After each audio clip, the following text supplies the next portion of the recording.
Hello, parents. Do you want your kids to read faster and better? မင်္ဂလာပါမိဘများရှင်မိမိသားသမီးလေးတွေကိုစာကောင်းကောင်းမြန်မြန်ဖတ်တတ်စေချင်ပါသလား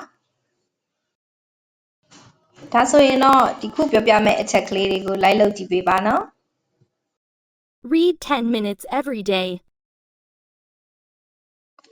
နေ့တိုင်း10မိနစ်ခန့်စာဖတ်ပြပေးပါ Practice sight words with flashcards. flashcard လေးတွေသုံးပြီး sight word လေးတွေကိုသားသားမိမိလေးတွေမှတ်မိဖို့အတွက်အတူတူလေ့ကျင့်ပေးပါနော် Play word games together.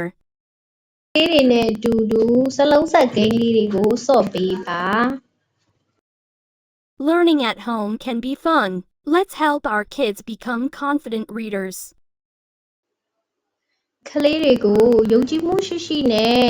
စာဖတ်နိုင်သူတွေဖြစ်အောင်လို့အိမ်မှာပဲပျော်ရွှင်စရာကောင်းအောင်မိဘတွေကလေ့ကျင့်ပေးနိုင်ပါတယ်ရှင်ကျေးဇူးတင်ပါတယ်